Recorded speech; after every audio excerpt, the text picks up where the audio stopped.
Hello, this is Aditya Joshi और इस video में हम डिस्कस करेंगे कि एमबीबीएस अब्रॉड अब क्यों बच्चों के लिए एक अच्छा ऑप्शन नहीं रह जाएगा और एमबीबीएस अब्रॉड पे क्यों एनएमसी ने बहुत सारे रूल्स रेगुलेशंस लगा दिए। इसकी वजह से क्या कॉन्सिक्वेंस होंगे, बच्चों के ऊपर क्या प्रभाव पड़ेगा और क्या बच्चों को एमबीबीएस अब्रॉड का ऑप्शन अब 2022 के बाद सिलेक्ट करना चाहिए या नहीं।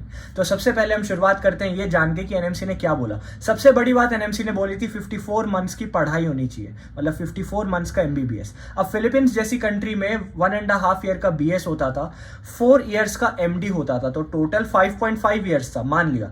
लेकिन 4 इयर्स में सिर्फ 3 साल पढ़ाई और 1 साल इंटर्नशिप थी। एनएमसी ने साफ मना कर दिया कि ये नहीं चलेगा, 4.5 साल की पढ़ाई चाहिए, 1 साल का इंटर्नशिप चाहिए, बीएस आप हटा नहीं सकते हो, एनमेट आप हटा नहीं सकते हो। तो ऐसी कंट्रीज में ड्यूरेशन डेफिनेटली बढ़ेगी। अब मैं यूक्रेन जैसी कंट्रीज की बात करूं तो वहां पढ़ाई ऑलरेडी 54 मंथ्स की थी, तो वहां ज्यादा चेंज नहीं आएगा ड्यूरेशन में।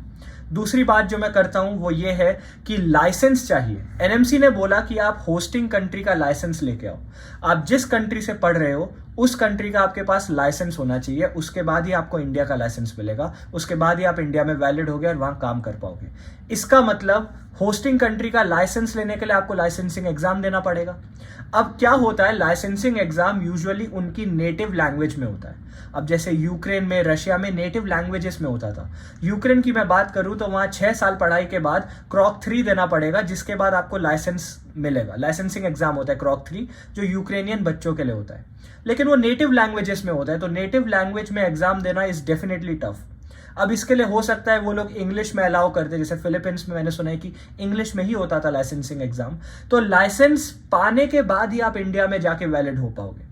अब फिलीपींस में एक दिक्कत और है, वो ये है कि यहाँ पे रेसिप्रोकल लॉ है। मतलब फिलीपींस उन्हीं बच्चों को अपना लाइसेंस देगा जिन बच्चों की कंट्रीज फिलीपींस के नागरिकों को उनका लाइसेंस देती है, इंडिया नहीं देती। तो फिलीपींस क्या इंडिया के बच्चों को लाइसेंस देगा या नहीं, ये भी एक बहुत बड़ी दिक्कत है। एक और एनएमसी ने पॉइंट ये रखा था कि जिस माध्यम से हम लाइसेंस लेंगे, मतलब जो हमारा वे ऑफ अप्रूवल होगा फॉर लाइसेंस, वो सेम होना चाहिए उसी तरीके से जिस तरीके से फिलिपिनो वो सेम लाइसेंस लेंगे।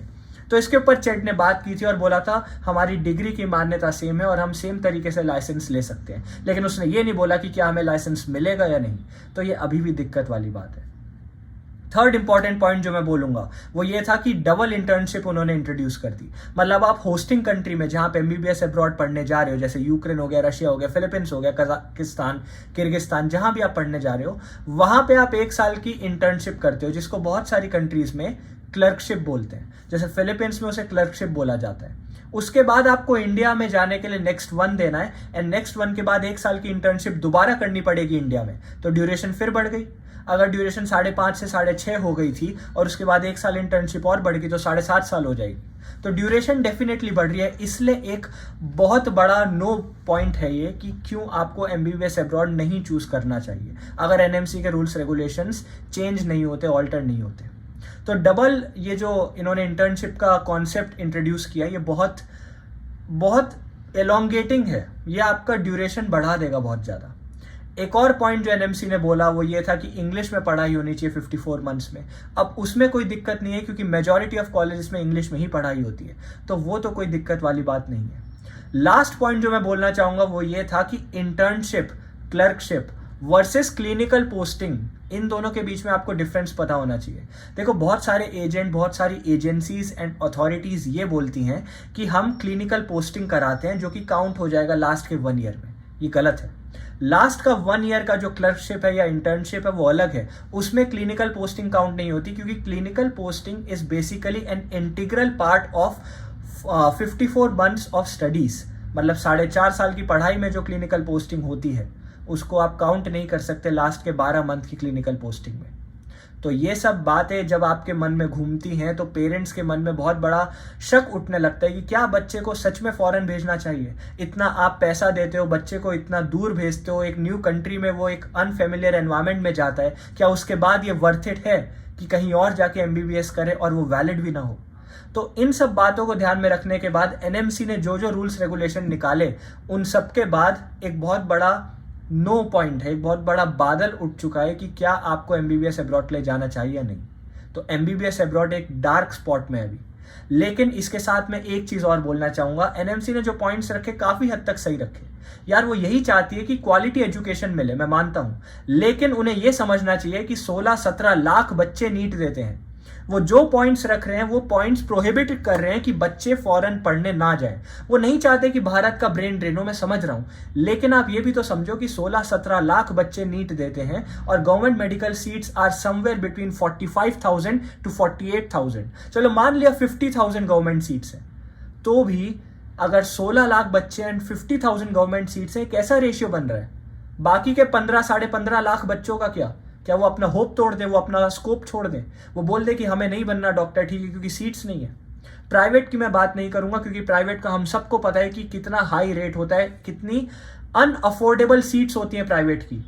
एक गवर्नमेंट मेडिकल कॉलेज वर्सेस एक प्राइवेट मेडिकल कॉलेज की अगर आप फी स्ट्रक्चर कोई देख लो तो कितने करोड़ों रुपए लग जाते हैं सिर्फ एमबीबीएस डिग्री पाने के लिए। और सिर्फ एमबीबीएस डिग्री आपको कहीं नहीं पहुंचाती। सिर्फ एमबीबीएस में काफी हद तक बहुत सारे स्टेट्स में इंक्लूडिंग उत्तराखंड सैचुरेशन आ चुका है। सिर्फ एमबीबीएस डॉक्टर के पास अब कोई नहीं जाना चाहता, सब नाम के आगे एमडी एमएस ढूंढते हैं। तो एमडी एमएस पाने के लिए एमबीबीएस तो एक स्टेपिंग स्टोन है। तो उसके बाद आपको यह ध्यान में रखना पड़ेगा कि सीट्स इतनी कम है, प्राइवेट आप अफोर्ड नहीं कर सकते, सेटल आपको होना नहीं है, एमबीबीएस आपको करना ही है, तो फॉरेन क्यों ना जाए बच्चा। अब फॉरेन जाने के लिए जो माध्यम थे, जो तरीके थे, जो कंट्रीज थी, उन सबको तो इनवैलिड करना चाह रही है एनएमसी।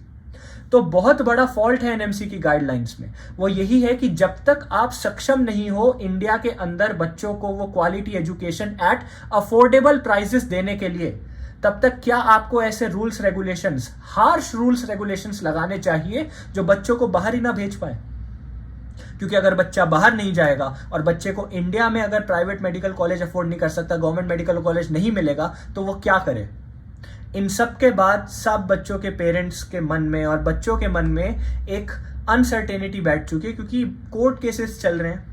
अभी कुछ सॉलिड रिटन एग्रीमेंट नहीं आया जो ये कह दे कि एग्जेम्पशन मिल रहा है 21 बैच को, या 18 से पहले वाले बच्चे 100% सेफ है।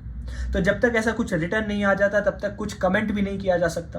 तो अनसर्टेनिटी, स्ट्रेस, एंजाइटी सबके मन में है। लेकिन ये बात तो सच है कि भले ही एनएमसी का मोटिव सही हो कि हमें एक क्वालिटी एजुकेशन देनी है, हम चाहते हैं एक स्टैंडर्ड बना रहे बच्चों की एजुकेशन का 54 मंथ्स का एंड व्हाटएवर, लेकिन अगर वो खुद ये नहीं दे पाते हैं, अगर भारत में खुद वो इतनी सीट्स नहीं बढ़ा पा रहे कि बच्चे भारत में ही पढ़ पाएं, खुद वो अफोर्डेबल प्राइजेस एंड एकोमोडेशन नहीं दे पा रहे बच्चों को, तो वो कैसे बोल सकते हैं बच्चों को बाहर नहीं जाना।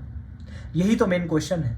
तो इन सब के बाद अगर मैं कंक्लूसिव वे में आपको बोलूं तो बात यह है कि एमबीबीएस अब्रॉड एक अच्छा ऑप्शन था, लेकिन एनएमसी की रूल्स रेगुलेशंस के बाद बहुत सारे चेंजेस आने वाले हैं। जैसे ड्यूरेशन बढ़ जाएगी, हो सकता है पैसे बढ़ जाएं, क्योंकि अगर ऑब्वियस बात है अगर आप 4 साल पढ़ रहे थे वर्सेस आप 6 साल पढ़ोगे तो 2 साल की फी इंक्रीमेंट तो होगी ही।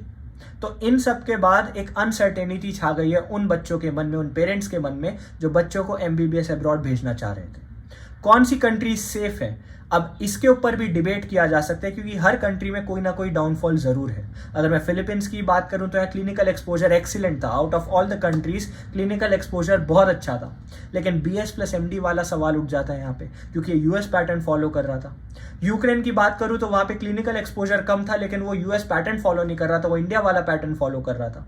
वहां 6 ईयर्स का था एमबीबीएस, मैं मानता हूं, लेकिन वहां पे क्लिनिकल एक्सपोजर कम था। और अब बातचीत चल रही है कि वहां ड्यूरेशन बढ़ जाएगी। रशिया के साथ भी सेम चीजें हैं।